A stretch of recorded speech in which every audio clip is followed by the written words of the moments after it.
उत्तर में economic sensitive zone का उल्लेख किया गया है और इकोनॉमिक सेंसिटिव जोन्स में कुछ एक्टिविटीज होते हैं जो प्रोहिबिटेड होते हैं। असम में एक इकोनॉमिक सेंसिटिव जोन है होलोंगापार gibbon sanctuary, होलोंगापार gibbon sanctuary.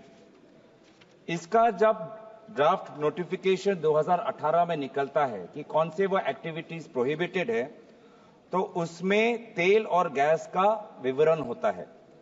Setting of industries including new oil and gas exploration causing pollution, उनके ड्राफ्ट नोटिफिकेशन उनके एनेक्स्चर में आता है। यह है 2018 में। लेकिन 2019 में जब दोबारा फाइनल नोटिफिकेशन आता है कि इकोनॉमिक सेंसिटिव जोन होलोंगापार गिबन में कौन से वो प्रोहिबिटेड एक्टिविटीज है, तो तेल और गैस गायब हो जाता है। उसमें सिर्फ setting of industries causing pollution आ जाता है।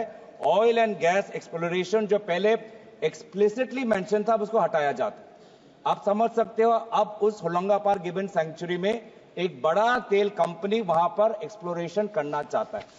तो हम तो जानना चाहते हैं कि एक्सप्लोरेशन ये ऑयल और गैस नोटिफिकेशन से कैसे हटा, और हम ये जानना चाहते हैं कि अगर मानो तेल मिला तो तेल का तो एक्सट्रैक्शन करेंगे, तेल का तो प्रोडक्शन होगा। सेंट्रल पोल्यूशन कंट्रोल बोर्ड साफ साफ कहता है कि रेड कैटेगरी लिस्ट है on offshore extraction of oil and gas, red category list में आता है, जो इकोनॉमिक सेंसिटिव जोन में नहीं अलाउड है।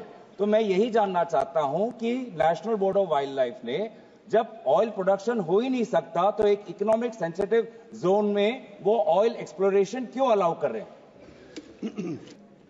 मेरा दूसरा सवाल है सर कि Assam forest cover has reduced by 86 square kilometres between 21 and 23। ये India state of forest report का है। तो जितना भी गतिविधियों का उल्लेख आदरणीय मंत्री ने किया है, हो सकता है कि राज्य सरकार इनके एडवाइजरी को पालन नहीं कर रही, या ये जो फंड्स भेज रहे हैं उसका राज्य सरकार दुरुपयोग कर रही, क्योंकि फॉरेस्ट कवर बढ़ा नहीं है, पिछले 3-4 सालों में घटा है। Indian state of forest report कहता है Assam forest cover has reduced by 86.66 square kilometres between 21 and 23। All together, as per Assam Science and Technology Environment Council, Assam has lost 83.92 square kilometers of forest and tree cover over 2 years. और सबसे ज्यादा कहां हो रहा है?